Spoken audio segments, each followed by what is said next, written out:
Broadcasting from the Cass Corridor in Detroit, this is The Metro, a slice of news, culture, and conversation. I'm Robin Vincent. And I'm Tia Graham. Today on the program, the history of techno music began in a basement in Belleville. Also, a lot of kids are missing too much school. The problem has many layers. We peel back those layers and take a look at solutions. But first, what do you do in the winter if you want to be a part of community? For a lot of people, it means participating in winter sports. But those sports can be costly and exclusive. The Jim Dandy Ski Club has been trying to change that. Since 1958, the first black ski club in the U.S. has been working to lower barriers for black kids and adults to get involved in skiing and to bring them deeper into connection with the broader community. That's right, Tia. And this Friday, the club is hosting its annual Blackout Ski event, which is open to anyone, not just members, to discuss the event and how the club has made snow sports more accessible. We have Miles Maxey here. He's a former president, vice president, and board member of the Jim Dandy Ski Club. Miles, thanks so much for joining us on the Metro. Well, thank you for having me.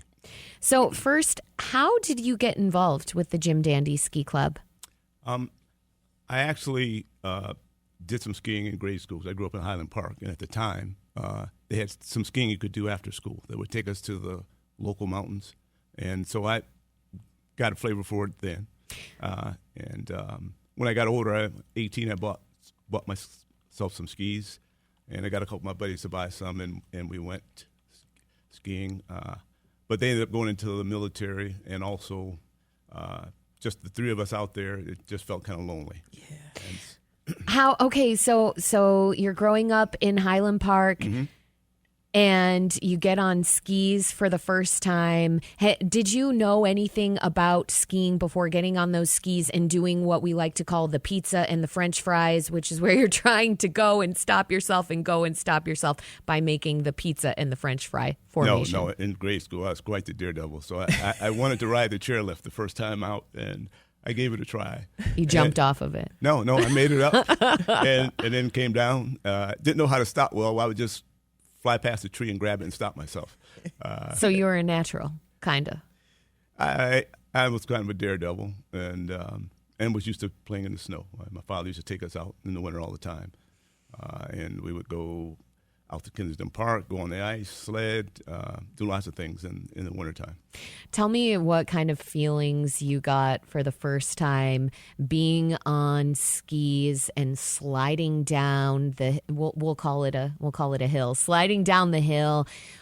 What was the overall feeling in your bones? Oh, you kind of get elation for it. I mean, if you like doing fast things or the feeling of the wind blowing in your face, turning, going fast, it's enjoyable, and particularly so once you kind of graduate yourself up to the bigger stuff.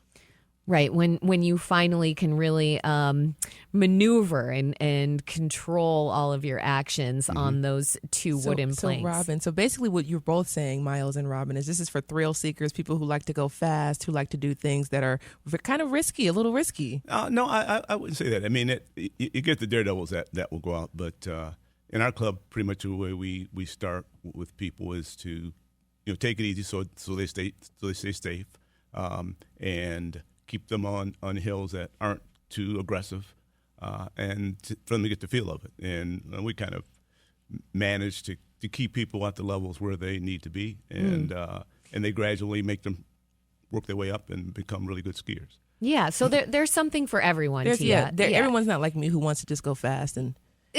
We've got all of that. I heard the whipping in the face. I said, I like wind whipping in my face. So that sounds like something I like. I think you would take to skis or a snowboard is what you would be on a snowboard if we go out. So Miles, has it surprised you the way your connections have developed over time in the club? Has it been more impactful than you thought it would be when you first got started? Oh, for sure. I know I found out about the club. Actually, I went to the state fair. They had the Black Rodeo, and the Jim Dandy Ski Club used to help bring that rodeo to Detroit. The rodeo to Detroit, and they had a booth at that event. And I was older then, and then I signed up and joined the club then. And then headed off to a meeting and saw there were 600 people that were in the club at the time. And there was the whole cadre of people from young to old and kind of dynamic people. It's kind of what you find out. It's kind of people that get past. It's something that black people don't do. People that like sport or a little bit, action, and but also outside of that, just the camaraderie of the group is just fantastic. It's a big extended family for us. We're going to dig a little bit deeper into that notion of it's something that black people don't do and something that, I'm Arab, and it's also like I was one of the only non-white people on the mountain, I felt like, when I was out west sometimes. So we're going to get into that. But first, I'm wondering about the personal impacts of the Jim Dandy Club.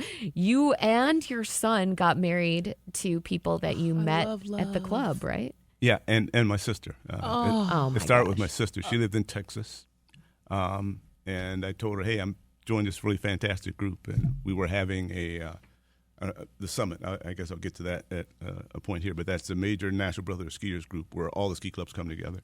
And so we met her in Keystone, Colorado, and she stayed with myself, and I got my younger brother to be a part of the ski club as well. And so we all shared housing together, and then she met somebody from our club in Detroit. And 3 years later, they got married at one of the summits on the ski mountain. We had a skiing minister, and we had a couple hundred people up on a mountain on a green run that everybody could do. I love that. I mean, there is something really fun about, I would do this every so often, going on a ski date with someone. And it's fun on multiple levels. You get to assess someone's athletic ability. You get to see how considerate they are of the other skiers and snowboarders, how considerate they are of you. Do you remember your first ski date?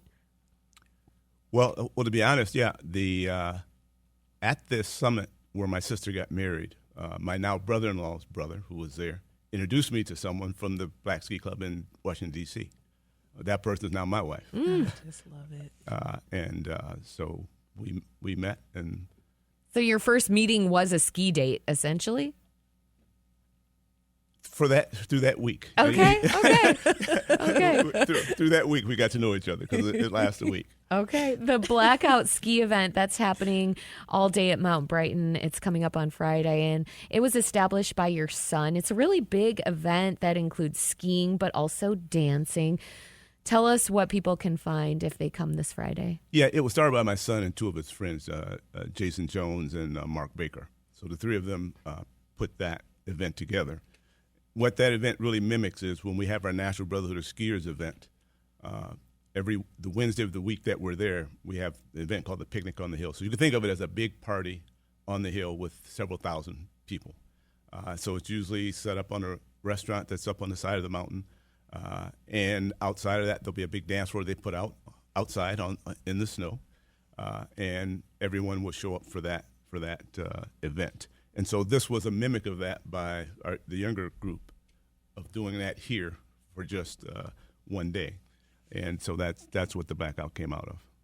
You're listening to the Metro on WDET, Detroit Public Radio. I'm Robin Vincent. And I'm Tia Graham. We're speaking with Miles Maxey, the former president of the Jim Dandy Ski Club, about an event they have coming up this Friday and what they're doing to reduce the barriers that exist for Black folks and people of color to participate in skiing and winter sports. Now, Miles, you were talking just a little bit earlier about Highland Park, and I'm like, Highland Park, Michigan? This is some of the things and activities that were happening, and I'm listening to you talk about the Michigan State Fair and the Black Rodeo and all these things that were coming around you at this time. When did you start to see that transition or that change of Black people and people of color not feeling comfortable being in outdoor sports? Because you seem like you grew up outdoors just like everybody else.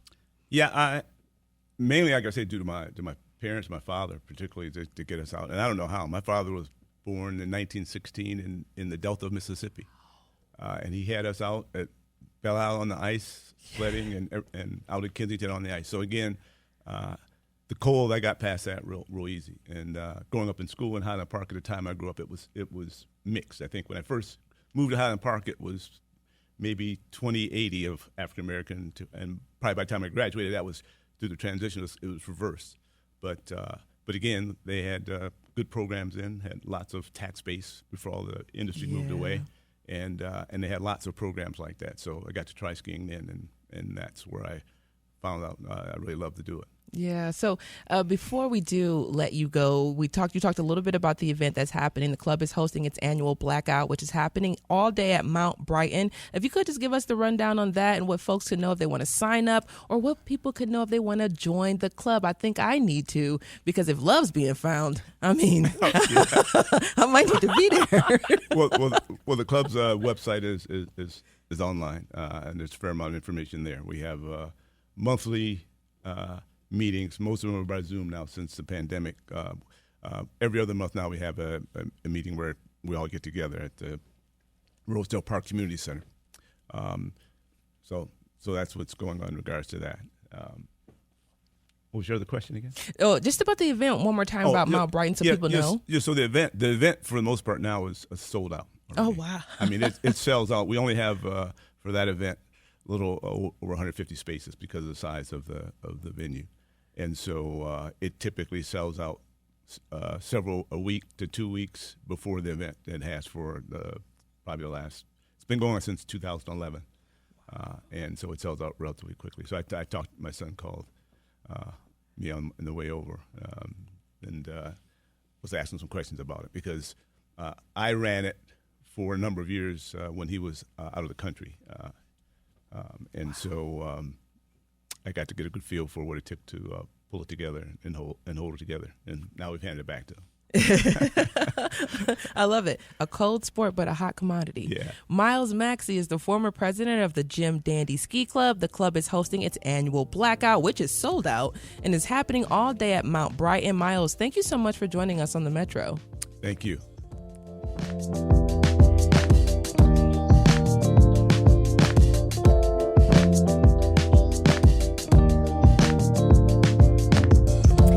From the WDET newsroom, DTE Energy says it will use part of the revenue from its latest increases to trim trees near power lines. The State Public Service Commission approved a $217 million hike in electricity rates, about half of what DTE wanted.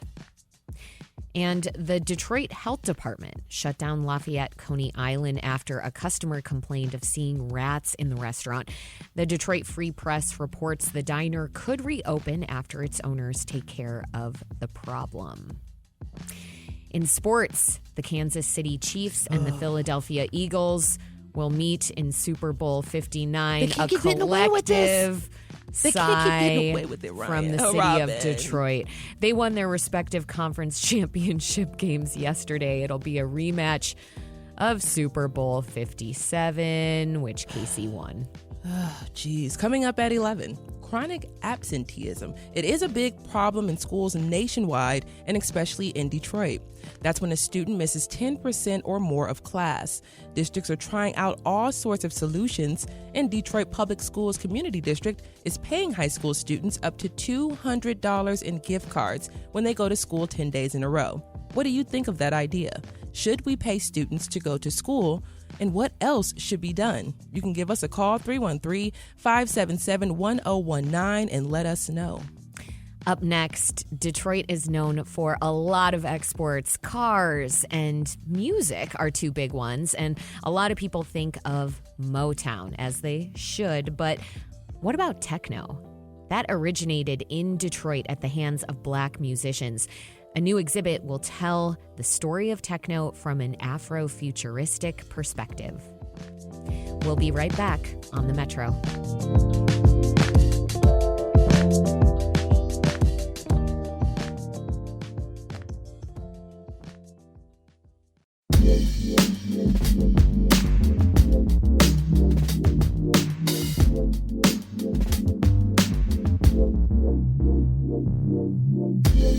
Welcome back to the Metro on WDET. I'm Tia Graham. And I'm Robin Vincent.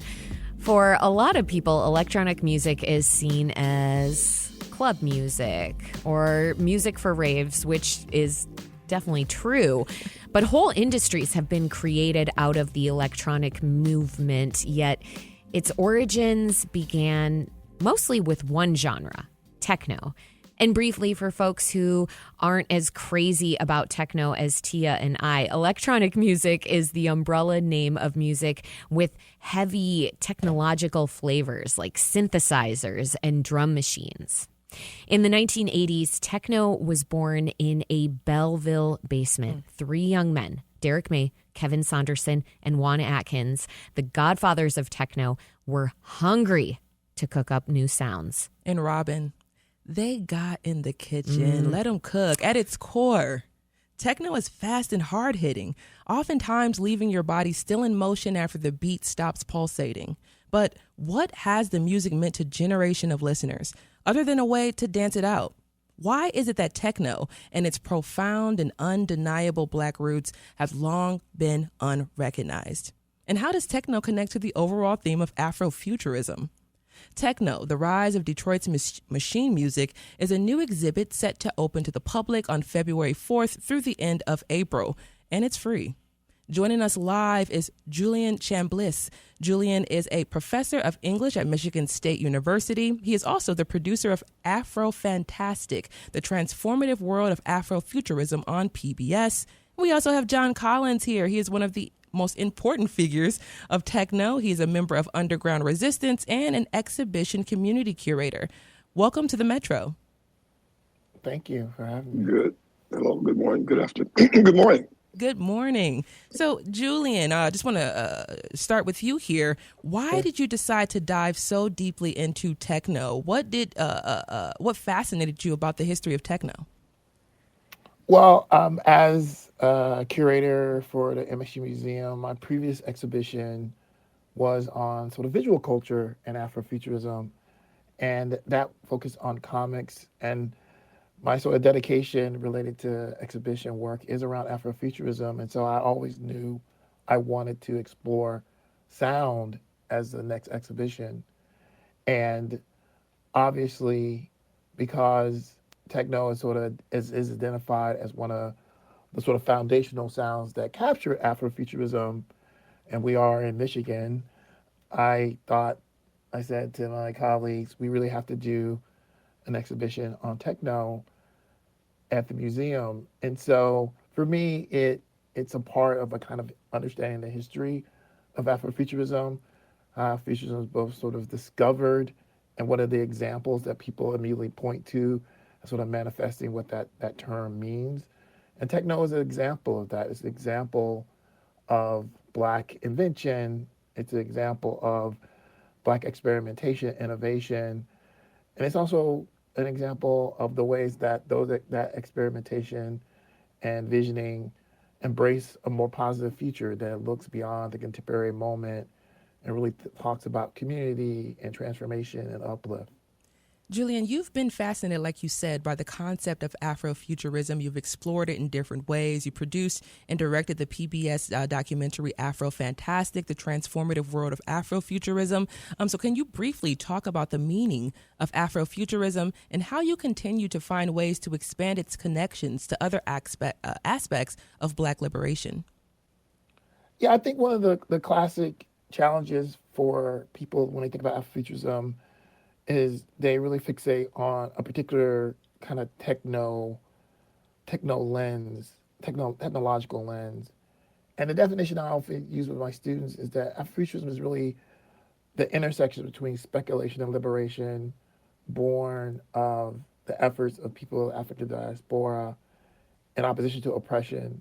And I very deliberately say that in part because the technological innovations that are available to people of color, to Black people in a particular moment are the tools that are available. And it's really about the ways that they see beyond the limitations of the moment.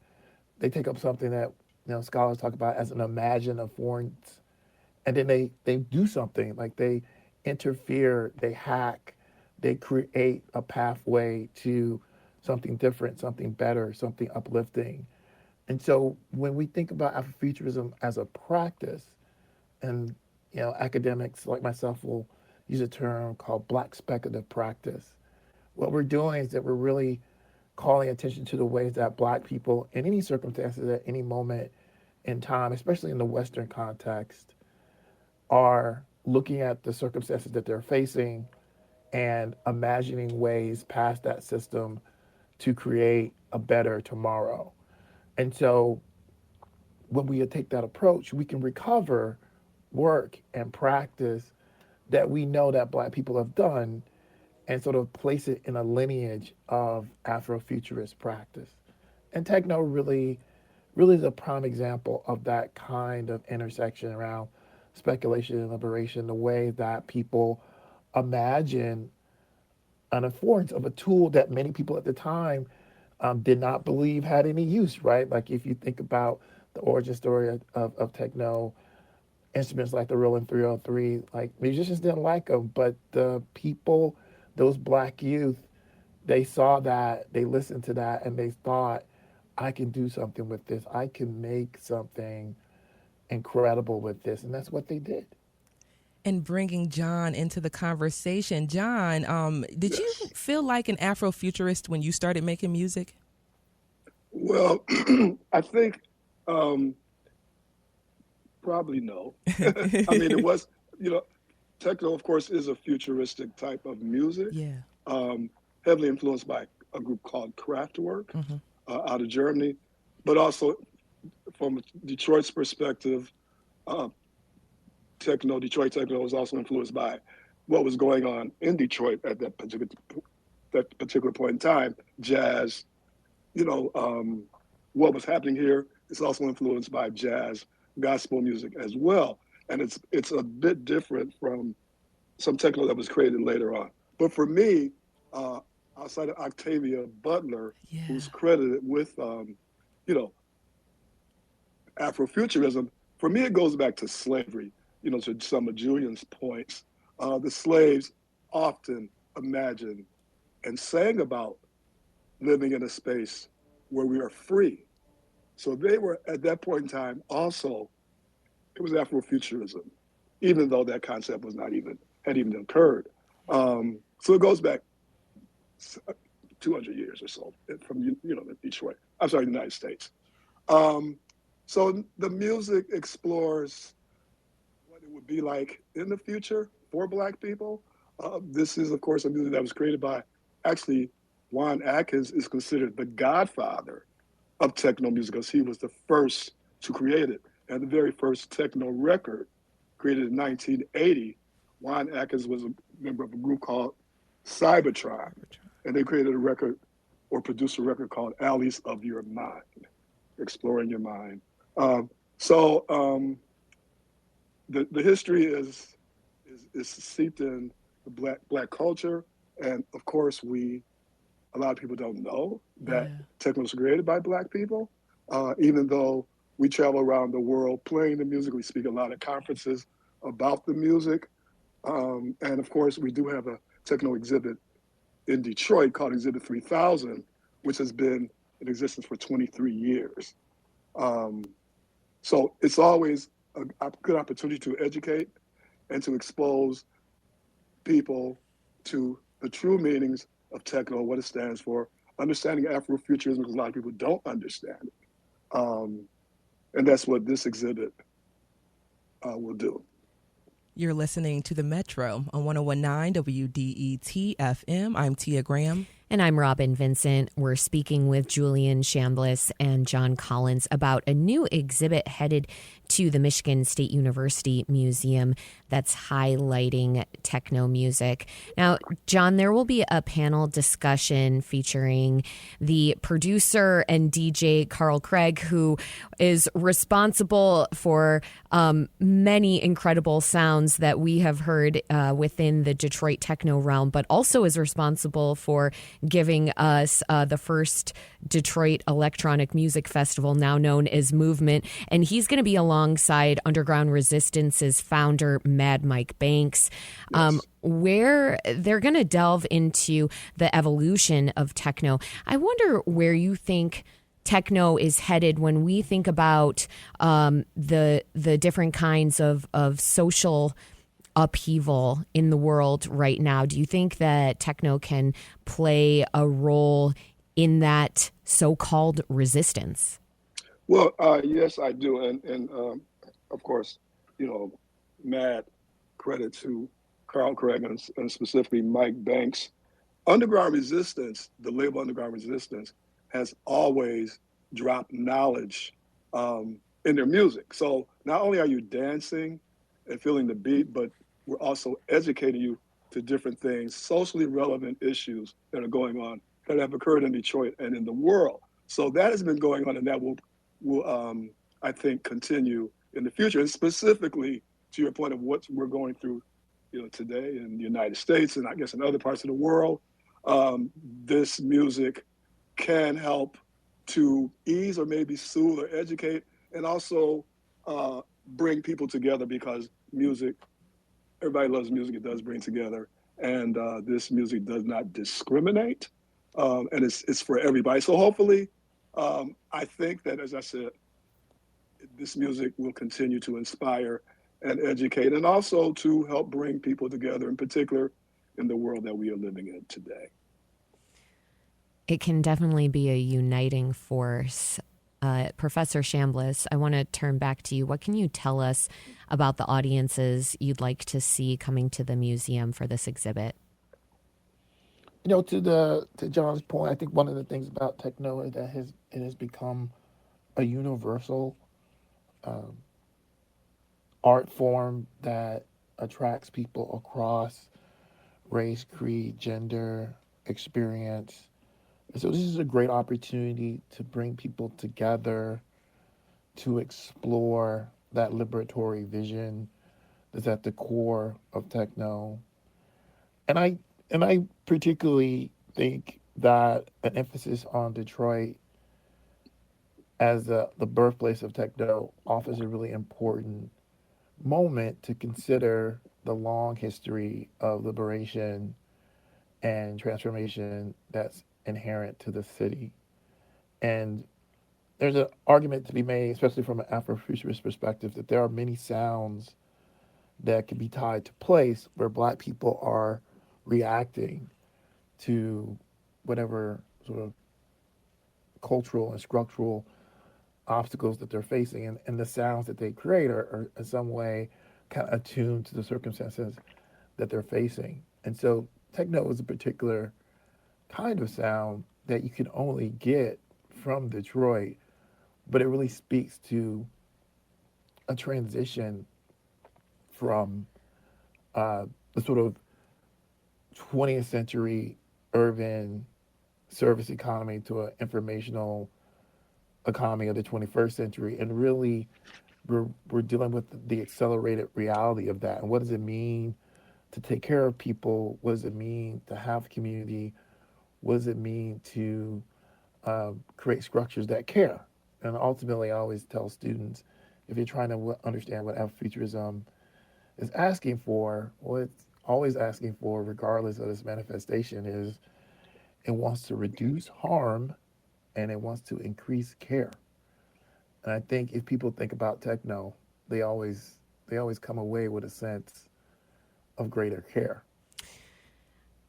Some people believe, present company here in this studio included, and you are alluding to this as well, Professor Chambliss, that techno could not have been made anywhere else. It wouldn't have started. Detroit is its birthplace for a reason. Can you briefly talk about why you think that is, that Detroit is the birthplace of techno, and why no other place really could have set the scene for the birth of techno? Yeah, I think one of the things that we tried to do with the exhibition is really call attention to these core trends and circumstances in Detroit that give rise to techno. One of them is a kind of long musical history that's innovative and sophisticated and layered, as John alluded to, that you have a musical culture here that, yes, it includes Motown, but it also includes jazz, lots of different kinds of jazz.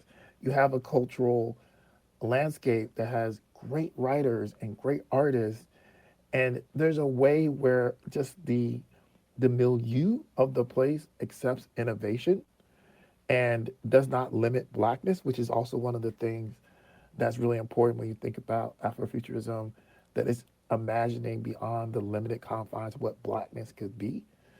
But also there is a technical adeptness, like an ability to understand and see beyond the sort of confines of the technology, and a kind of understanding of machine that, again, we can see manifest in different moments in the history of culture in Detroit. Yes, Motown has a sort of a kind of parallel to the machine as techno, but they're different generations of people involved in that conversation, and that kind of creates the context by which a new generation of Black people who are innovating, thinking about culture, thinking about circumstances, are creating a sound that speaks to their moment.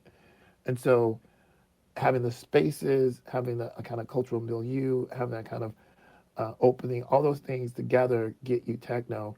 And I think it's very difficult to imagine you getting exactly the same kind of music from a different place. You can get a music that's Afrofuturist from a different place, and we can make an argument that, for instance, a parallel development is hip hop, which is also described as a kind of Afrofuturist sound. It has many of the same parallels, but of course it sounds the way it sounds in part because at its origin points, it's a different set of people of color navigating a cultural landscape that's particular.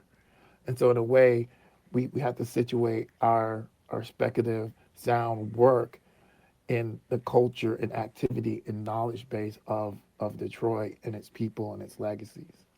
And Professor Chambliss, before we let you go, as the curator of the exhibit and a lover of Afrofuturism, briefly, if you can, I know it's a lot, but briefly, where is Black imagination headed? I think that it's easy to think that in our current circumstances that we're in dire straits, but the reality is Black people have seen worse before, and they have thought amazing transformative things. And so I expect to see really amazing transformative ideas where people are looking to create community, looking to create networks that support and transform, looking to think about ways that resources and practices can be elevated. And I'm hopeful because history says that's what Black people do. I agree 100%. Julian Chambliss is an English professor at Michigan State University. He is the lead curator for Techno, the Rise of Detroit's Machine Music. It is set to open to the public on February 4th through the end of April. It is free. John Collins is one of the important figures of Techno. He is a member of Underground Resistance and one of the exhibition community curators. Thank you both for joining us on the Metro. Have a great one. Thank you. Thank you.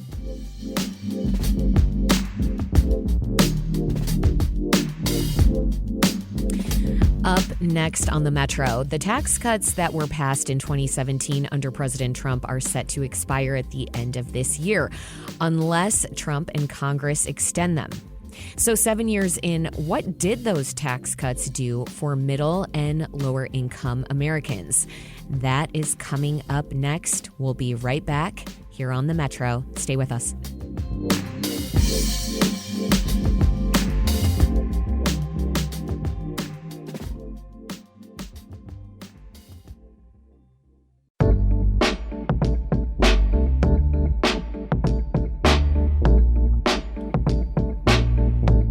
Welcome back to the Metro on WDET, Detroit Public Radio. I'm Robin Vincent. And I'm Tia Graham.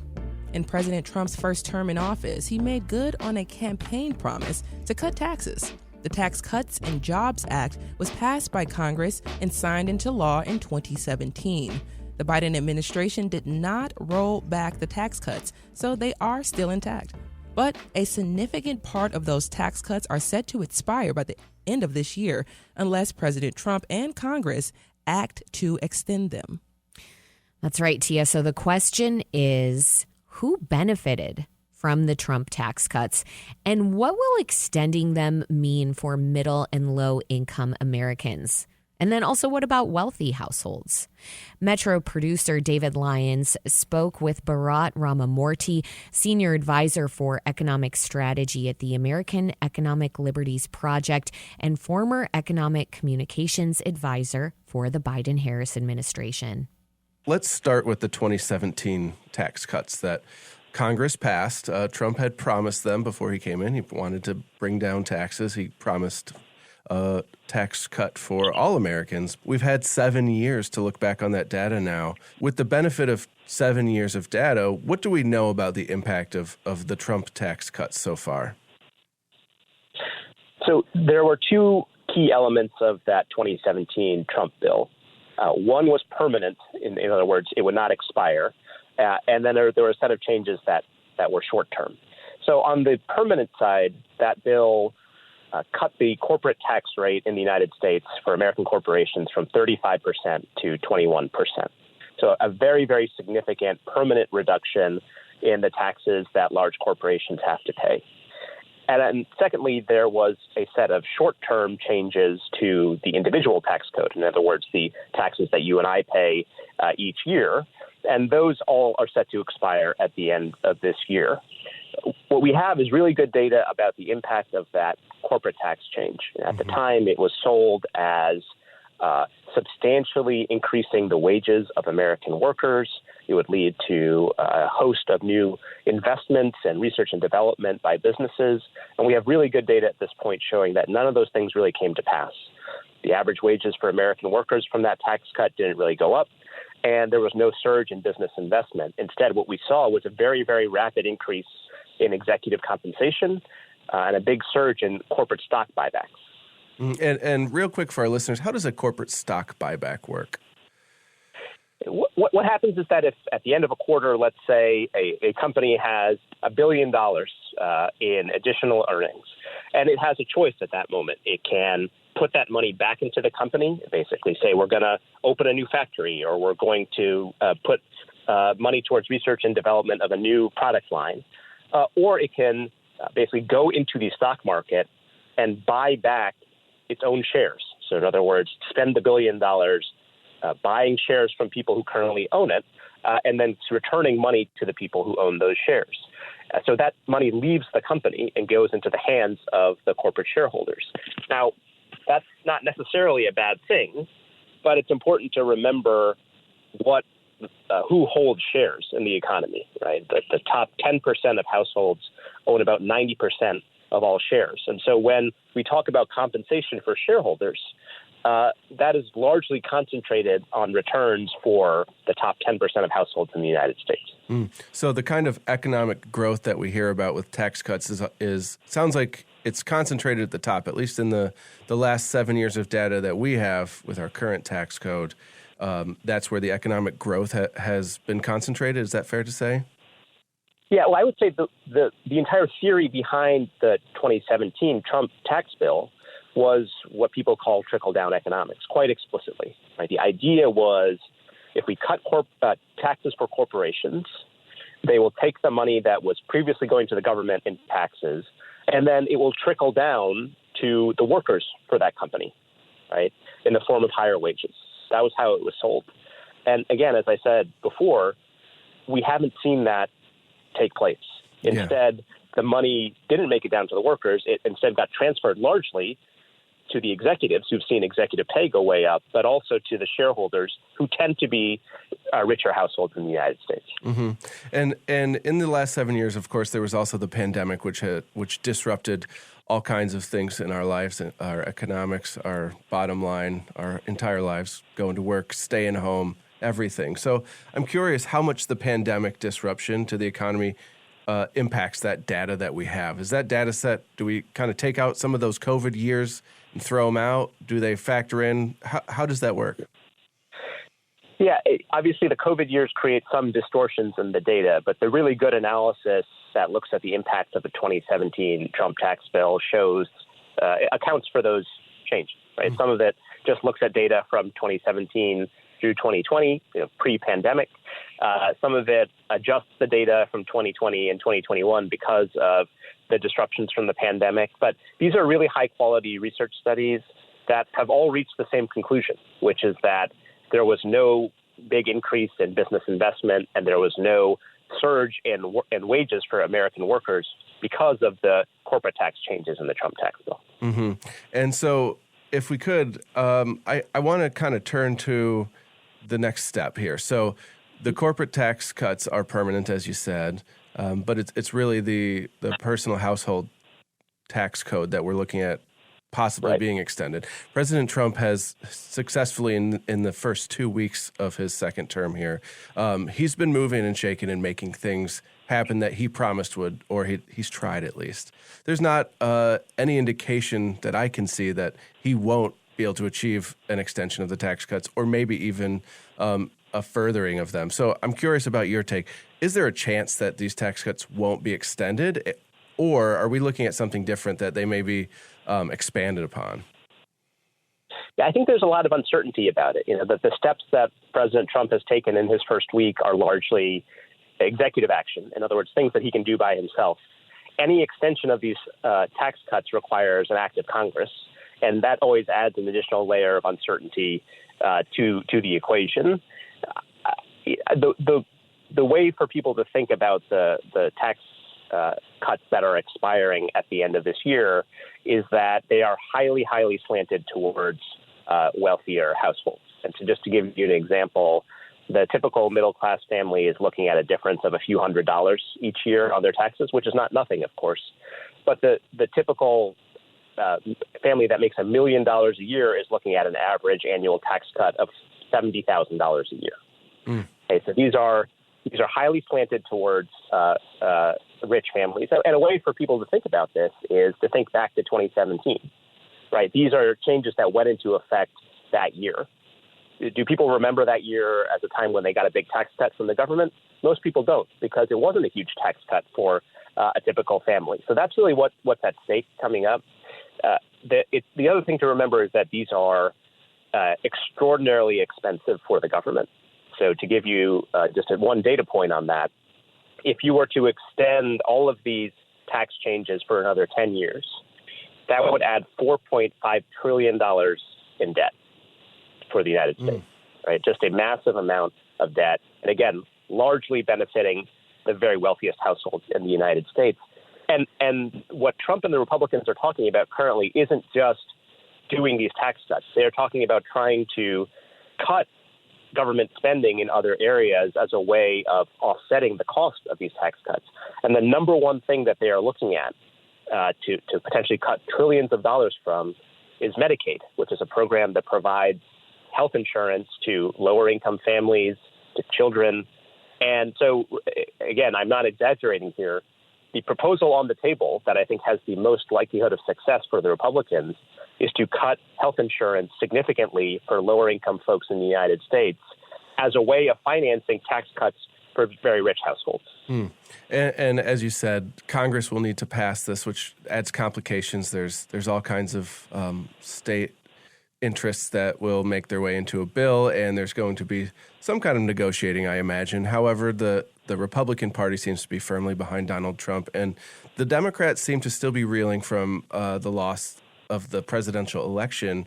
I'm kind of curious, actually, on your perspective. You worked in the Biden-Harris administration as an advisor for economic communications, and from your vantage point, having kind of an inside look on the process, why didn't the Democrats roll back the tax cuts? Did they have an opportunity to that wasn't made good, or was there not the political will or reality? What was happening there? Because we did go through Biden years that hypothetically we could have heard these tax cuts get rolled back, but they're still intact. So what happened there?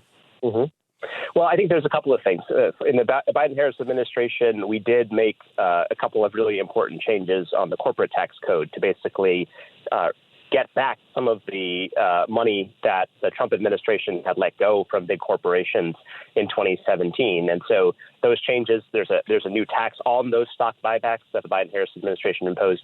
And there's a new minimum tax on corporations because dozens and dozens of highly profitable corporations pay $0 in corporate income tax because of exceptions and deductions in the tax code.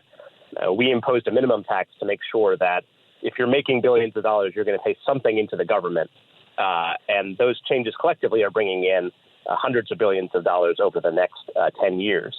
On the individual side, there was a big push made to reverse the Trump tax changes for very high income households and to put in place new taxes on families that are making $1 million a year or more. Unfortunately, as I said, you have to work with Congress, and there wasn't quite enough support from certain members of Congress to make those changes, and so we weren't able to get them done. I just think that that's instructive for what the Republican Party is going to go through in the next 6 months or to a year. Because of the very narrow majorities that they have, particularly in the House of Representatives, there are going to be people who have objections to certain parts of this, and it's going to make it very complicated for them to get a deal done. And at the end of the day, it's hard to predict exactly what's going to happen. So the bottom line from my perspective is that America has very, very large deficits. It's important that we bring in a lot more revenue to the federal government alongside certain targeted changes to how we spend money.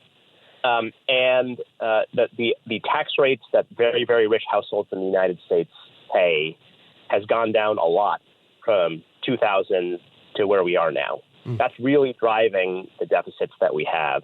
And we've got to change that trajectory if we're going to put the country back on the right track. If you're just joining us on the Metro, I'm David Lyons, and I'm speaking with Bharat Ramamurthy, Senior Advisor for Economic Strategy at the American Economic Liberties Project. And we're talking about the likely extension of President Trump's tax cuts, which were signed into law in 2017 as the Tax Cuts and Jobs Act. Those tax cuts are set to expire at the end of this year. So, Bharat, I would like to turn to our present moment with the economy. So, in just a few days, on February 1st, President Trump is promising to enact 25% tariffs on imported goods from Canada and Mexico. And what I'm curious about is how something like tax cuts, especially for corporations, complicate the calculus for the benefits or the drawbacks of tax cuts. So there have been a lot of economists saying that cost of living is going to go up by consumer prices going up with a tariff like this. And if consumers, regular Americans, are seeing costs go up, is there a case to be made that maintaining the tax cuts for those Americans may help ease their economic burden, at least in the short term? Yeah, I think both parties agree that for middle class and low income families, the tax cuts should be preserved. That was the position of the Biden-Harris administration. That's the position of Democrats in Congress. Really, the question facing Congress now is all those tax cuts for very, very rich households. Should those also be extended, or should we let them expire and let them pay a little bit more money to fund other important government services? Right? That's really the question before Congress right now. I don't think it's controversial at all to preserve the tax cuts for 95% of households in the United States. The tariffs that Trump is talking about are going to go most likely directly to family budgets. Right? He's talking about a significant tariff on goods that are imported from Canada. He's talking about potentially a universal 10% tariff on all goods imported into the United States. And more likely than not, the companies that have to pay that additional tariff for bringing their goods into the United States are going to impose new costs on consumers to make up for that, right? And these are a lot of everyday goods that Americans rely on: coffee, produce. I've got 3 kids. They eat a ton of berries. All those berries come from, in many cases, come from abroad. You're looking at potentially 5 or 10% increase in those costs. And so for an election where, if you look at the data, voters were very, very concerned about the cost of living, the cost of groceries in particular, these tariffs are going to go right to that budget line. And I think if and when Trump imposes those types of tariffs, voters are going to be, I would imagine, frustrated that the cost of everyday items is going up for, in my mind, a very unclear strategic purpose. Bharat Ramamurthy is the Senior Advisor for Economic Strategy at the American Economic Liberties Project and former Economic Communications Advisor for the Biden-Harris administration. And we'll be keeping an eye on the 25% tariffs President Trump plans to impose on Canada and Mexico as early as next week. Coming up at 11, chronic absenteeism is a big problem in schools nationwide and especially in Detroit. That's when a student misses 10% or more of class. So, what is the city of Detroit's Detroit Public Schools Community District doing to help? They're paying students up to $200. What do you think about that idea? Should we pay students to go to school? And what else should be done? The phone lines are open, 313-577-1019. This is WDET-FM, Detroit Public Radio, your connection to news, music, and conversation. Stay with us. It's the Metro.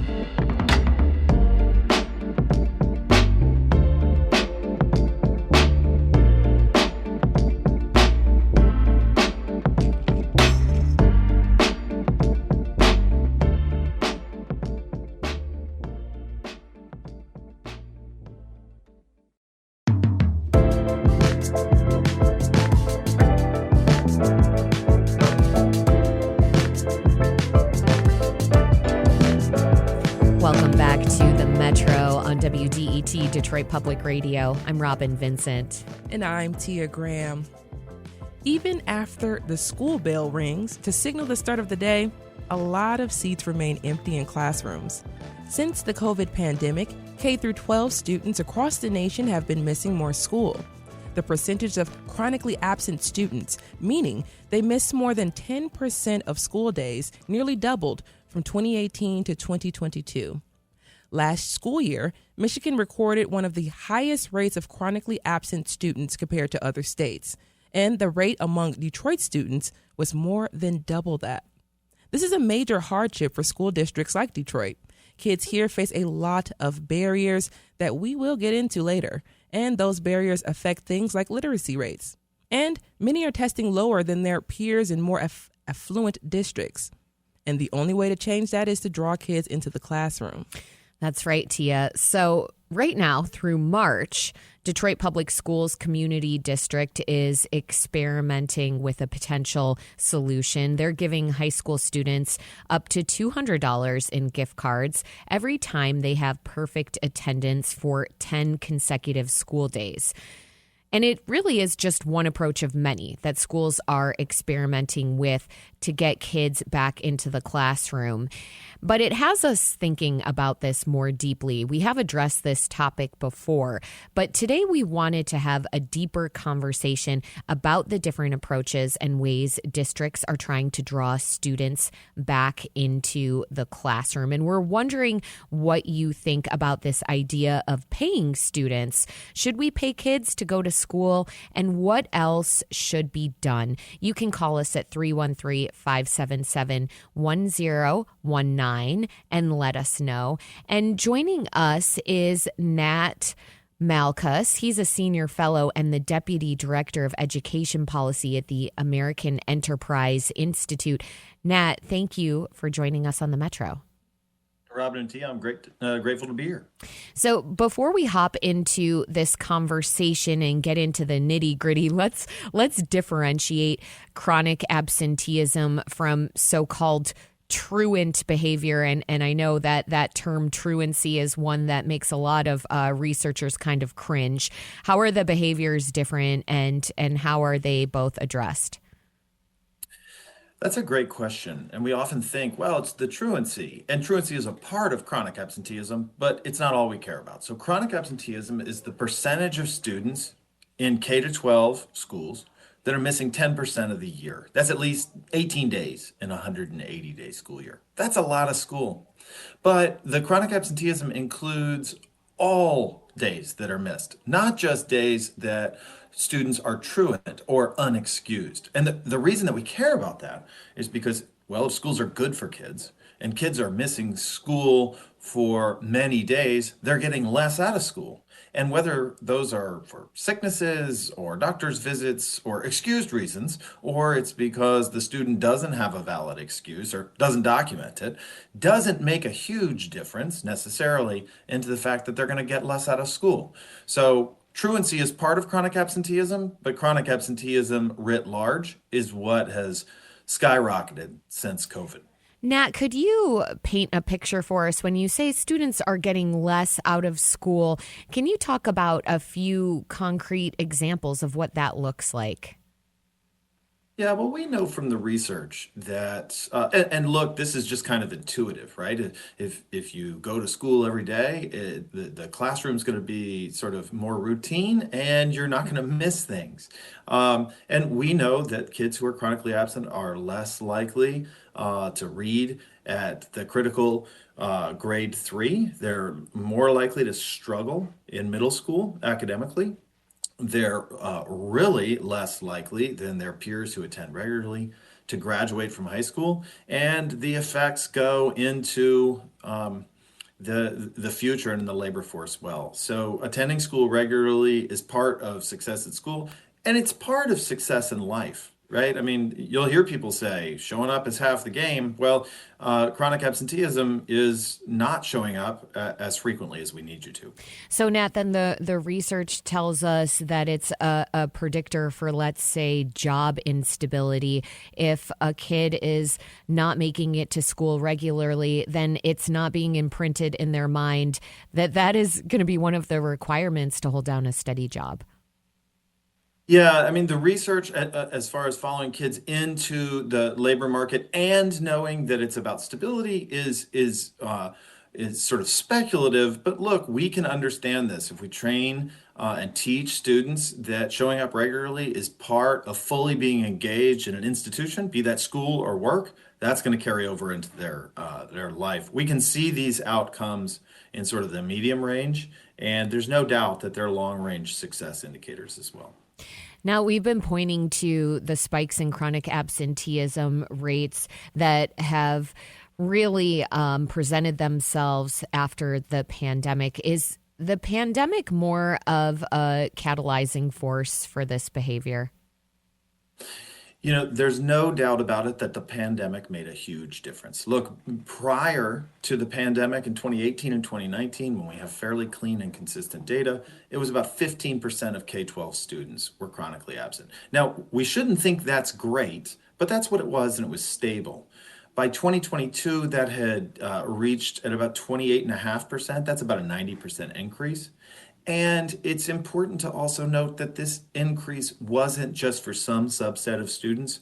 We basically see it in all subsets of students and across the country in every state, and not just in America. We see it in England, and we see it in Wales, and we see it in basically all the Anglophile countries that have data on it. So this was a widespread surge, and it's really a concern because it appears that it's possible this could become a new normal. And that is something we should be deeply, deeply concerned about. Yeah, that's one of the unintended consequences of the pandemic that I know a lot of people are still trying to wrap their heads around. And, you know, I'm thinking about, though, here in Detroit, where a lot of residents face additional barriers beside just the overall mind shift that you're talking about from the pandemic of going to school or not. But a lot of folks in Detroit are facing a higher concentration of poverty in comparison to, let's say, some of the suburbs in Detroit or outside of Detroit. And then coming with that is housing instability, a lack of access to health care. All of this plays a role, though, no matter what city you live in. So can you talk about that? Yeah, it's important to keep two things in your hand at the same time when you're thinking about this. So the pandemic made a big difference and a big increase across the board. But at the same time, before the pandemic, disadvantaged districts, and Detroit is one of those, had much higher levels of chronic absenteeism. And at least on average, after the pandemic, they also have much higher levels of chronic absenteeism, but the growth was across the board. So does Detroit have a disproportionate challenge, and do other large urban districts? Yes. Did the growth because of the pandemic hit all districts in an amazingly even way? Yes. You're listening to The Metro on 1019 WDET, Detroit Public Radio. I'm Robin Vincent. And I'm Tia Graham. We're speaking with Nat Malkus about chronic absenteeism nationwide and especially here in the city of Detroit. Now, chronic absenteeism is when a student misses 10% or more of class, and districts are trying to do all sorts of solutions. So, what do you think should be done to get students in the classroom? Should we pay students to go to school like the Detroit Public Schools Community District is doing right now? Let us know. The number is 313-577-1019. Now, let's go to the phone lines. Joe from Rochester Hills. Hi, Joe. Welcome to the Metro. Should students be paid to go to school? Yeah, I say no. Can you hear me? Yeah, we got you.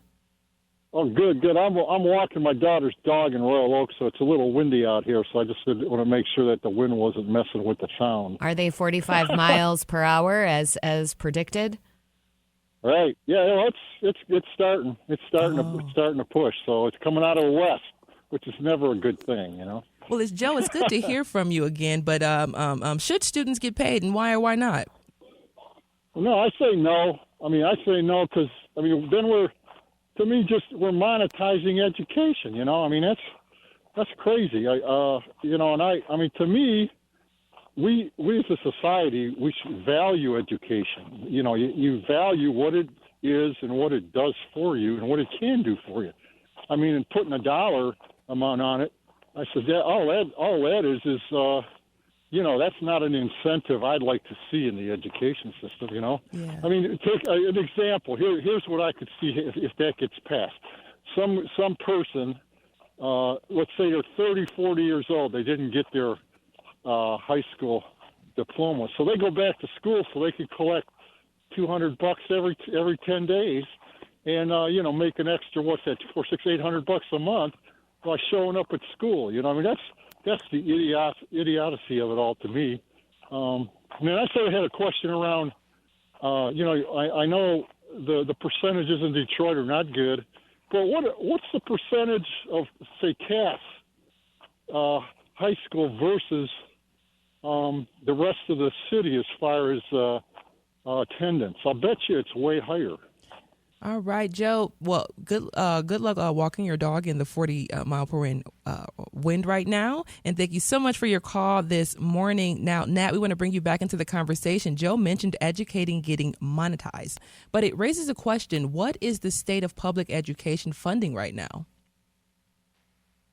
Look, I think the important question here is when you look at education funding and using it to incentivize attendance and chronic absenteeism is at such a rate that I'm sort of open to a lot of things that can improve it. However, once you start paying kids and that becomes part of the incentive structure, let's say you get some good improvements.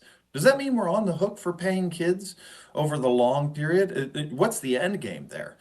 That's a pretty expensive outlook to do. Now, I understand it's very difficult. School districts across the country are trying to pull out all the stops to get kids to come back.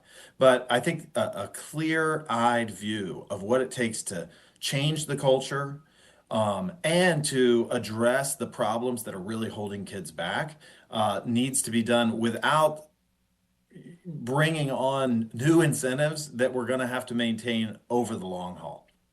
Yeah, and we're going to head right back to the phone lines right now. We have Cynthia from West Bloomfield. Cynthia, thanks for calling the Metro. What do you think? Should we pay students to go to school, or what are your solutions? Well, I think that students in Detroit especially have a hard time just getting to school. Mm-hmm. If you have a parent with 3 kids and she has to drive them to 3 different schools and she has to get to work and all of these things, I think the biggest barrier to Detroit education is just being able to get to school. When the city bus rides by you in the dark and leaves you at the bus stop, you just go home. So we have to really figure out, as we always talk about downtown and always talk about how it's being revitalized. We have to put some value in educating our children and letting it be easy for them to get to school. Once they're there, they'll be okay. Ooh, I want to say thank you so much, Cynthia from West Bloomfield, for calling in this morning to the Metro. And I want to bring Nat into that conversation as well. We talk about the barriers that the city of Detroit and the kids face getting to school. Transportation is a huge one here in the city of Detroit. You just heard her talk a little bit about that. So can we just talk about how much responsibility actually falls on the parents? When we see the increases in absenteeism, especially in Detroit post-pandemic, can we directly link that to those who were just at the brink already, kind of floating there, and then the pandemic happened and it all just kind of fell apart? So could you talk about that responsibility that falls on the parents? Yeah, it's very difficult to nail this down. I'm going to be honest with you. I think it's very important that we keep a clear-eyed view about what parents and families and students' responsibilities are on here, because we certainly want them to meet those responsibilities. At the same time, if there's transportation problems that are blocking kids from coming to school, and we know from the work of Dr. Sarah Lenhoff and Jeremy Singer and others that transportation problems, particularly in Detroit, are problems, by all means, we must address those things. But again, we need to do two things at once. We need to focus on families' responsibilities, because to the degree that families have the ability to improve this situation, we absolutely need to bring them in as allies to get kids back to school. So, Nat, we talk about the impact of this on a student who is absent, but I wonder how this impacts ones who are actually in school. Is there some impact on the student that's sitting in the classroom, looking next to them, seeing those empty desks?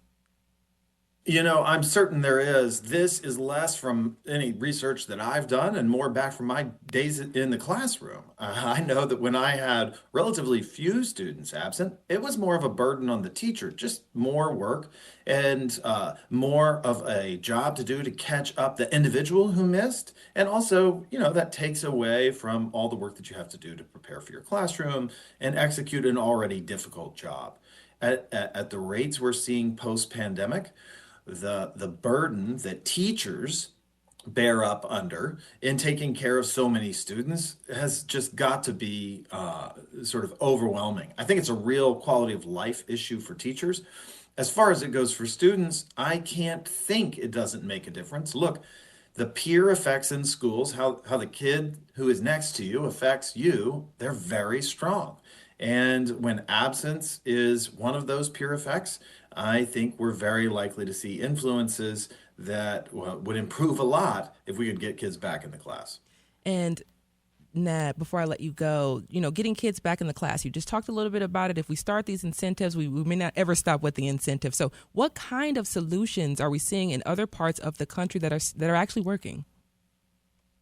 There's a lot of solutions that can be brought to bear. There's sort of informational, sort of texting, making sure parents know when their kids are missing. There's means of improving access to school and transportation. There's a bunch of different efforts, home visiting.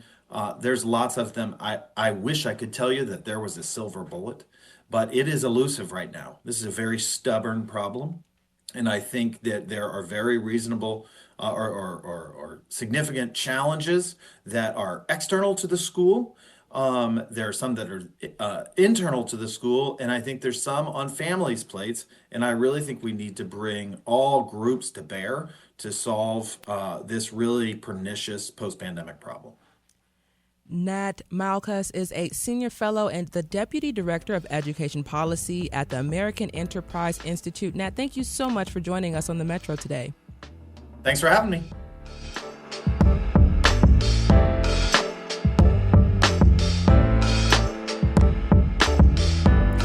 Coming up, we will continue our discussion about chronic absenteeism, the different solutions that are out there right now. Detroit Public Schools Community District is paying high school students up to $200 in gift cards for those that attend 10 consecutive days of school. What do you think of that idea? Should we pay students to go to school? What else should we be doing to address this major problem of chronic absenteeism in Detroit and beyond? Call us at 313-577-1019. And next, we will speak with a local advocate who's been on the ground working on this issue. Stay with us. It's the Metro.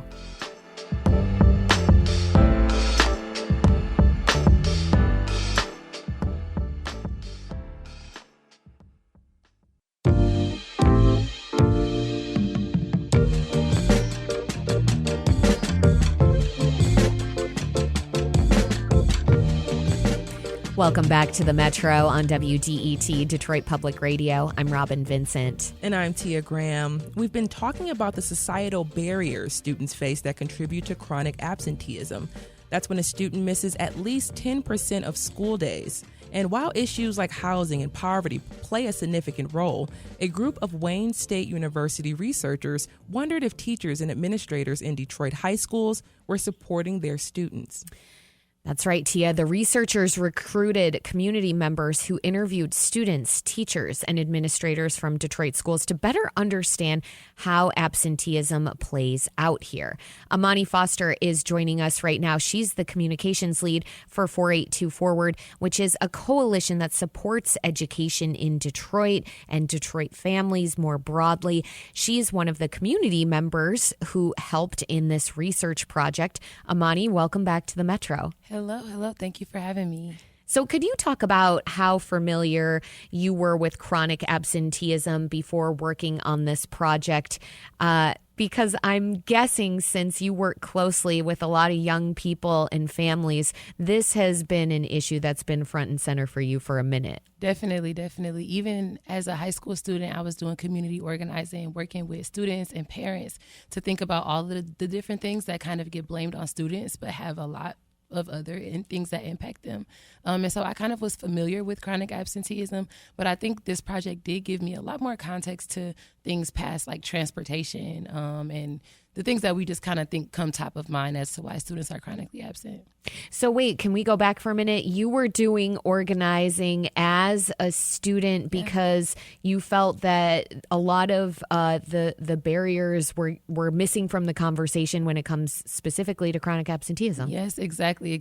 So I was a student at Renaissance High School when the school district went bankrupt. And at that time, teachers were like, the school district said they can't pay us, but they still want us to work. So they began doing a lot of sick outs and things like that. And I had a teacher who really sparked the activism inside of me that's like, you can do something. Your voice really matters in this conversation when people hear from students. And so I've been at 482 Forward since I was 15 years old. I helped build out the youth organizing collective that still exists to this day. It's 10 years old. We were just talking about that. And it's been just a great time ever since. Happy anniversary. Thank you. And so that is a big part of 482 Forward is getting young people involved in this and in fighting against chronic absenteeism. Exactly. And really having them lead the conversation because we believe at 482 Forward, nothing about us without us. So the people who are most impacted by a system should really be at the forefront of the fight, but also in deciding what the solution should look like. Now, before participating in this study with Wayne State researchers, did you find that you were surprised at all by what you learned after participating in it? I don't think that I was surprised. I think it really made me open my mind a little more. So a lot of what we heard from the students were different than what we heard from adults, right? And so adults would say, well, the students don't want to come to school. Their parents are lazy. They just don't want to be here. And what we heard from the students was, I don't see the benefit in being here. I don't know how my life is going to change when I get this diploma from this school. I don't understand why I should prioritize this over making money, over taking care of my family, or over anything really. Because when I come here, I feel like a criminal. When I come here, I feel like nobody cares about me. Nobody sees me. When I come here, we get our field trips taken every single day just because of one bad apple, right? And it's just a cycle of students feeling not wanted and not valued in a place that's demanding them to come with really punitive approaches for the most part. We're going to think about that a little bit more deeply when we have researcher Professor Sarah Lenhoff on, because something that she has said is that it's important to make schools a place where kids actually want to be. And it sounds like what you were hearing is that kids don't want to be at school for a number of reasons and some valid reasons. As a participatory researcher, what specifically were you asked to do? Yeah, so I have to name drop Dr. Erica Edwards. She is an amazing Black woman at the College of Education at Wayne State. And so she partnered with 482 Forward. We had another member, her name is Jerica Mickens. She's actually a staff member. And the three of us really worked. At Pershing, we had another team that was at a school in Southwest, two of the most impacted by chronic absenteeism. What we were charged with was talking to students, talking to educators, but then also talking to school leadership in different focus groups so that nobody felt like I can't be honest because my teacher's in here. I can't be honest because my boss is in here. So we had focus groups with the students. We talked to them at lunch mostly. We just kind of walked up on them. It was really an awkward situation where they had really the power to be like, no, I don't want to talk to you, right? Or yes, I want to have this conversation with you. And we talked to a lot of great students. I wasn't too much a part of the teacher focus groups or the leadership focus groups, but I remember a lot about talking to the students. And then after that, it was a long process of coding. So we typed up everything that we heard from all of the different interviews, got transcripts from Otter, right? And we decided to think about, okay, what words were popping up so we could break things into sections about teachers, school food, discipline, school safety, health. I mean, so many different categories came up with like just boredom, right? Apathy, all these different things. And we tried to figure out what were we hearing the most. And the most was apathy, which is something that I think you hear even in adults, but we kind of forget that students and young people feel, right, of what's happening in society. They feel what's happening in the city, and they're largely impacted too. So there was a broader sense of hopelessness. Were you seeing explanations to that apathy, that hopelessness? Yeah. A lot of it really, like I said, was about not really seeing what the future could hold, right, for students in Detroit. And I remember being in high school and feeling like that, right? Like I'm stuck in Detroit. Detroit is a place that you get stuck in. And not to say that it's bad to be here, but sometimes when you're in the trenches of Detroit, that's what it can really feel like. What does the future look like? What does the world look like outside of this city? And will I ever get to see it? And then also, like I said, really about how students feel like they're being treated, how they're being talked at and not talked to. There's no mental health support for students who also experienced the pandemic, experienced massive loss. There are not programs that make it fun to come to school, right? A lot of music programs and theater programs and dance programs have been cut or severely underfunded. There's not a lot of after-school programs. The sports teams have to raise a lot of their own money unless you're one of the top 3 schools. And so if I'm going to a school with a high chronic absence rate, right, it's probably a school that's not one of those top 3. And so you see how they feel less valued also by the district than a Cass or a Renaissance. And in addition to that, we know a lot of counselors, their positions have also been cut, and that leaves less people for students to talk to about all the things you mentioned. And teachers are busy because they got 35 kids per class, right? So it's just a cycle. You're listening to The Metro on 101.9 WDET. I'm Robin Vincent. And I'm Tia Graham. We're speaking with Imani Foster of 482 Forward about chronic absenteeism. And Detroit Public Schools are paying high school students $200 in gift cards when students go to school 10 days in a row. So what do you think about this? Should we pay students to go to school? What are some solutions we should put in place to get kids in classrooms? The number is 313-577-1019. Let us know. We are going to those phone lines right now. Jeff in Hamtramck. Should students get paid to go to school? Hey, thanks for having me on. I don't think so. Personally, I kind of do. I'm going to echo a little bit of what some other callers had said. I do think it's kind of about our general societal value within education and kind of providing students, like, even if we do provide them access, like with better transportation, I think the way that the conversation so far has shifted into being about the larger context, right?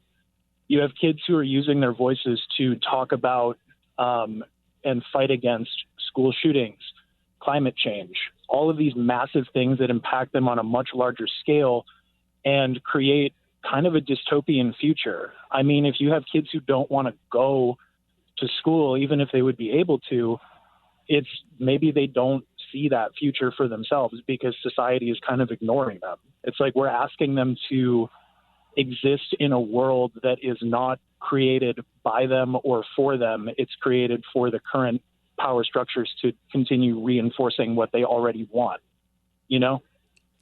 Jeff in Hamtramck, thank you so much for calling the Metro this morning. Imani, have you seen a change in how education is valued in Detroit?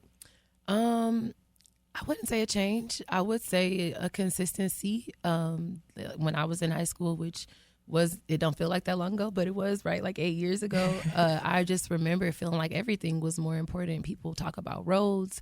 People talk about everything, right? Politics. People care about a lot of things. But when it comes to education, I think that we've heard time and time again, people are tired of bailing Detroit out of education issues, right? They're tired of talking about how bad the schools are. And in that, they're tired of doing the work to solve them. So I don't think it's a change. I think it's been pretty consistent. But if anything, I think a decline. And Imani, colloquially speaking, you were talking just a little bit about, graduating from Renaissance. And as soon as you said that, my brain was just like, Renaissance, King, Cass, those are the magnet schools. Exactly. Those are the schools that we all know to be the thriving Detroit public schools. And then I heard you talk about still the feelings of inadequacy, that feeling of like, I still am not being spoken to, talked to, I'm still not heard. I want to get into the conversation of what students are feeling, especially when you were going in school, but what you're seeing now. But what students are feeling is a solution to be seen in schools, because that's something that all people can talk about, not feeling seen or heard at school. But hearing it from a magnet school, just being from the city, understanding those schools and wanting to go to some of those schools, I'm thinking to myself, you would think they all wanted to be there. Yeah, and that's really like what you think. I think at all schools, right? Like Renaissance, for sure, it was a privilege. It's a privilege to get into a school like Renaissance, where they really focus on preparing you to be in college. Whether we're prepared or not, right, is a different question. But at least that's the goal, right? But I think when you think about adultism, it doesn't have any bounds. And so when you're in a school that not only do they not have systems for you to even say, hey, this security guard harmed me, right? Or the way this teacher is talking to me makes me feel less than, or hey, who do I talk to when I feel like I'm depressed and I don't know where to go? When you don't have that in a school, right, it really begins to make you feel like there's nowhere in society for you. And when you look at the city of Detroit, there's also generally not a lot of programs for young people, especially programs that offer transportation, right, that might be able to pay students something so that they're able to be there, but then not have to not be at work. And so I think even now when we listen to students, I was just doing some listening at Southeastern with my husband, and we were talking to the students, and they're like, hey, they did all this work when our school flooded, and we thought we were going to get like a better school. Like, we've been out of school for 2 months. You took us out of school. We come back, there's the same windows missing glass. There's still holes in the wall. There's still leaks. Like, why did you take us out of school for 2 months? They're like, there's a school across the street right there that's closed, and it's been closed. It's built better than our school. We would like to be in that school. We want a new building, but they truly feel like, who do I go to with this concern? Who do I talk to about the way that my school makes me feel like I shouldn't even be coming here? Because you don't even care if it's roaches walking around in here. And so I think it's really not having a system in place other than, and I will give Dr. Vitti that, like, even when I was in high school, if you email Dr. Vitti, he responds. If the you are superintendent of Detroit Public Schools Community District. For sure. If you're a student or a teacher and you email Dr. Vitti, he does get back to you. But I think that there should be systems at every school so that you don't have to feel like, oh, I'm snitching on my school, right? Yeah. I'm going all the way to the top. I want to be able to talk to my principal. I want there to be a counselor that I can really be honest with and know that something's going to come from that. So what are you hearing from teachers and administrators as we're talking about these same lines? Is there anything that they're talking about regarding the barriers to attendance or ways that they see solutions to getting their students back in classrooms? Yeah. One thing that we hear a lot about, and I think is really interesting, is that the students want school to start later. And teachers are like, honestly, some of my students do get to school at 9 o'clock and they make it by 9, but they're not there at 8. They have to drop off their siblings before they get to school. Maybe their parent worked a midnight shift. Maybe their bus came late, right? But due to the way that our attendance system is a little flawed, if you're so late to school, you're marked as absent, and it just, right, it tracks. And so we've heard from a lot of teachers also noting that we've lost a lot of attendance agents, right? Last year, I think most of the schools fired their attendance agents because they cut, a lot of different positions. And so the teachers are now asked to be attendance agents. Attendance agents were normally the ones that kept up with families, right? That made the calls home, that maybe even made house visits to check on if everything was okay. Now that's a gap that teachers are trying to fill. Teachers who already have, like I said, 35 kids in a class, who don't get enough funding, all these different things are now trying to also be attendance agents. At the same time, I think when we talk to leadership, a lot of them, and I think the study notes this if y'all read it, but a lot of them push the blame on teachers, push the blame on parents. It's not about what the school isn't doing. It's about what families aren't doing. It's about what the students don't want, what the parents don't care about, nothing about what the school could be doing better, what the district could be doing better. And so we heard a lot of blame definitely from school leadership. Imani Foster is with 482 Forward, a local organization supporting education and families in Detroit. As always, thank you for taking time out of your day to come to the Metro. Thank you. I always appreciate it.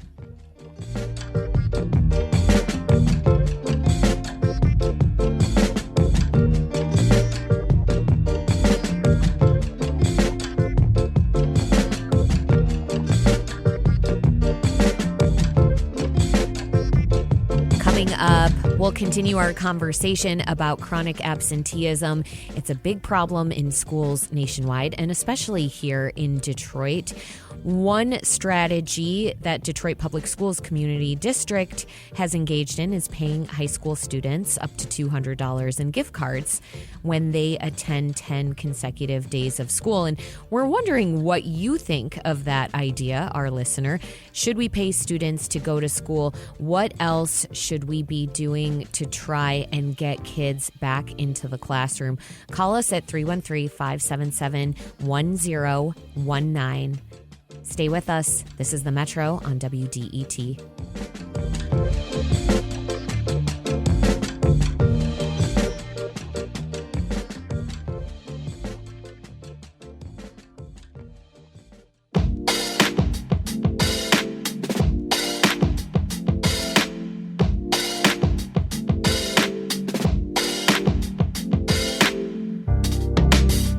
Welcome back to the Metro on WDET, Detroit Public Radio.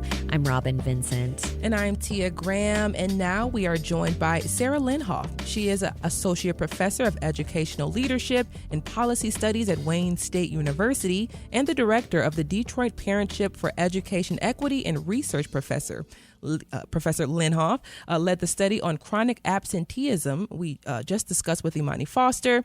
Professor Lenhoff, thank you so much for joining us on the Metro.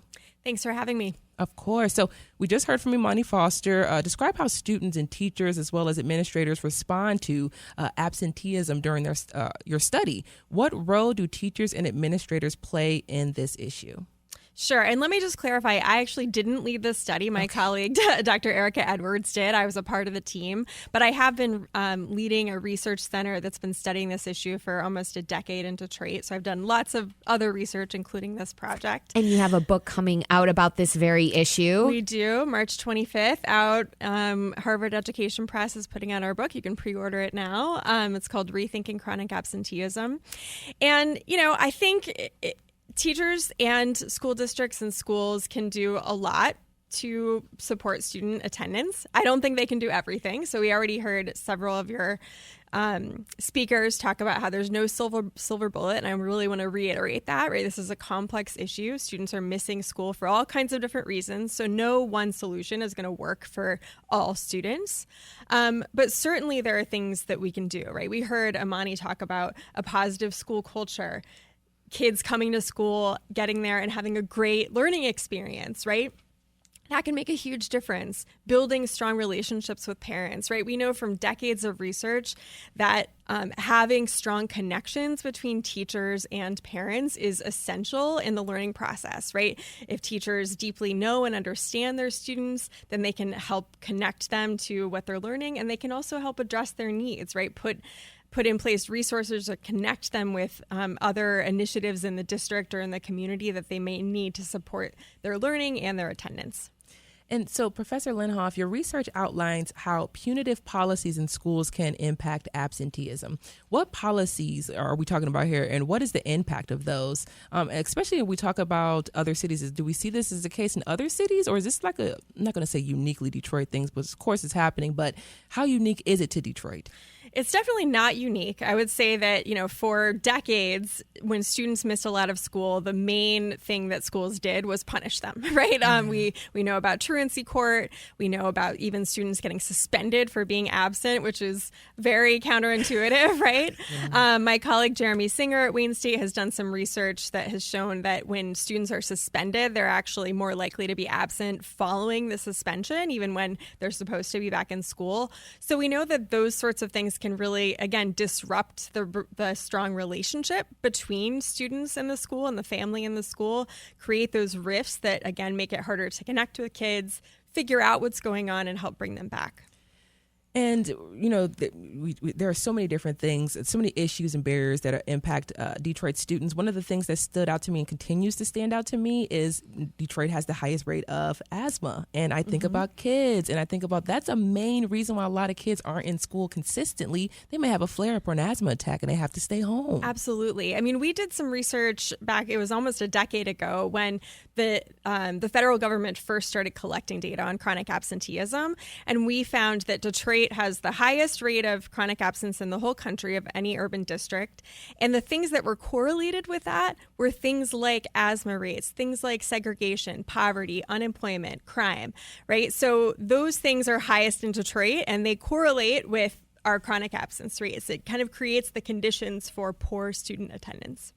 It just always is mind-boggling when you bring up all of those different things that are coming together to cause so much havoc for students getting to school and families and the district. It's just a cascading effect of issues. But you're listening to The Metro on 101.9 WDET FM. I'm Tia Graham. And I'm Robin Vincent. We're speaking with Professor Sarah Lenhoff of Wayne State University about chronic absenteeism. She's been studying this issue in Detroit for many years.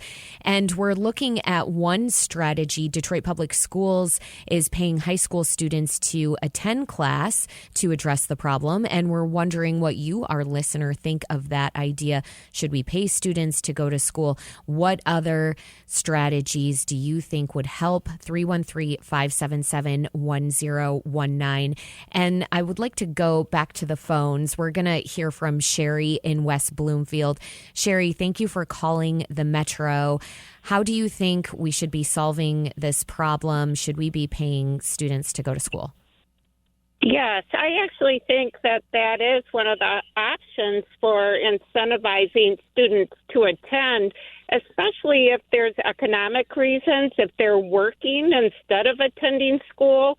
I think it's helpful to pay them. And I also thought that maybe extending beyond 50 days for the entire school year and capping out at $4,000, say, or something higher, for the entire 4 years, if that could be possible, so that the youth wouldn't have to choose work over school.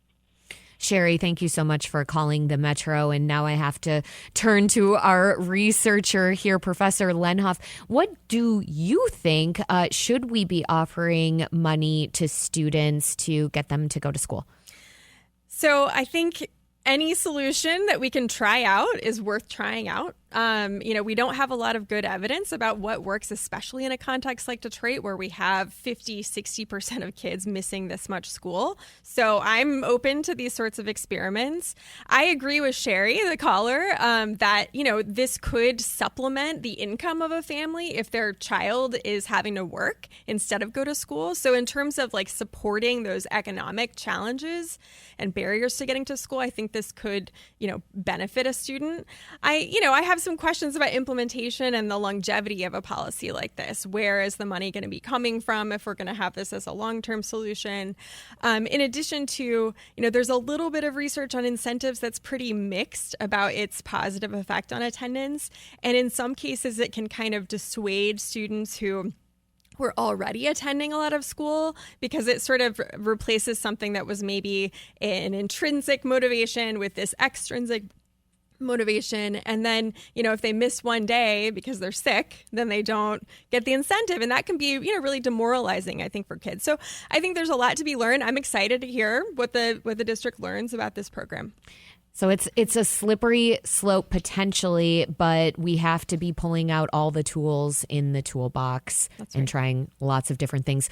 Let's stay with the phones and hear from Todd in Lake Orion.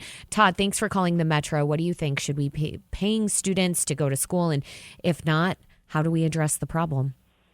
Certainly we shouldn't be paying them. More money, more problems.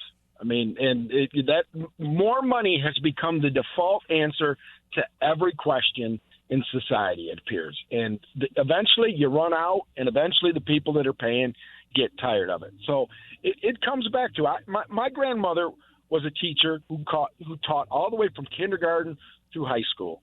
And she could tell you within 2 weeks of kindergarten what kids were going to do well and what kids weren't. And it had nothing to do with how much money their parents made. It had everything to do with parental involvement. Todd, do you have some ideas on what you think might be a better solution? And I'm going to get to that. So guess what? If your child misses a certain number of hours of school, you're going to volunteer at the school. So that not only you're going to see what absenteeism does to your son or daughter, but to other kids. So if your child misses 60 hours, guess what? You owe 5 hours of volunteering at that school, and it doesn't matter whether you're helping kids read or you're cleaning bathrooms. Eventually, you're going to get tired of your time being tied up into something because someone else isn't putting priority on their time. Todd, thank you so much for calling the Metro. I do want to turn to Professor Lenhoff and ask you, what about the idea that parents should face punitive measures? And you could consider this as a punitive measure, certainly because we know time is our most treasured commodity here. And if you're having to spend whatever time you have volunteering at the school, that's going to be tough. Well, the research is pretty clear that punitive measures don't work to improve attendance. And I would say that this sort of, punishment of parents or students is going to have a counterintuitive effect, right? Because what we've learned in talking to, hundreds of parents and students over the last 8 or so years is that they generally want their children to be in school, almost to a person. They deeply value education. They mostly, appreciate their schools and teachers. And the reasons their kids aren't in school have to do with challenges that have to do with time, that has to do with resources. So, I've talked to so many parents who don't get their kids to school because they have a conflict with their work schedule, for instance. They're working overnights. They're working past the time when they're supposed to get their kid to school. Their car breaks down. They don't have, a social network to draw on to, call someone to help out when they can't get their kid to school. So I think these sorts of things sort of demanding more and more time or resources from parents when their students are chronically absent is sort of the opposite of what we should be doing. Instead, I think we should be inviting parents to share with us what their challenges are so that we can identify resources actually in the school or in the community to help support them. Todd, thank you so much for calling the Metro and giving your thoughts. I want to turn to Nick in St. Clair Shores. Nick, what do you think? Should students get paid to go to school? Personally, I missed a lot of high school my final year, and I skipped a lot to go work at Red Robin. I would pick up a lunch shift instead of going to math class, and I feel like if I was paid to be in school, I wouldn't have done that. It's just an incentivization of what I should spend my time on, and as someone who's 17, 18, I would have had a much easier time going to class if I had a reason to be there. The fact that I can be employed and working outside of school hours is more incentive to do that as opposed to actually come to class and spend, essentially in a public prison program where I'm just wasting time in class, sitting around, not really. I was supposed to be learning something. I wasn't really learning anything at the time. Nick, thank you so much for calling the Metro and giving your thoughts. Professor Lenhoff, this speaks to something that you continue to talk about, which is the systemic barriers to attending school, that it's not necessarily a choice that kids and parents are making. I just don't want to go to school, so I'm not going to go to school. It may be that they need to make money, like Nick is talking about. And it has me wondering, can school districts even address all of these barriers? And who else or what else? Who should be responsible? What should be responsible if we're going to talk more broadly about, governing bodies, for example? Yeah, I don't think that schools or districts can solve all these problems, especially not on their own. But I do think there are things that they can do and that community organizations and other government agencies could do. So, for instance, I'm studying an initiative right now that's focused on mixed income housing in Corktown, for instance. And the city government is putting a ton of money into this initiative. They have federal money. There's community organizations coming to the table. And one of the ideas that I'm interested in this project is building those social connections in a neighborhood such that if a parent, has something come up and they can't get their child to school, then they have people to rely on in their neighborhood. They have a neighbor, they have maybe a senior who lives across the street, maybe a friend who's going to the same school. So we've had a lot of kind of breakdown of our school neighborhood connection in Detroit. And I think efforts to kind of rebuild the social fabric of children and families is really essential. I just want to throw in really quickly, Professor Lenhoff, my dad, actually, we had a conversation recently. He used to get walked to school after school or during school, or whatever it may be, from the neighborhood, from the community. So that is important. I think a lot of people would love to see that happening. Yeah.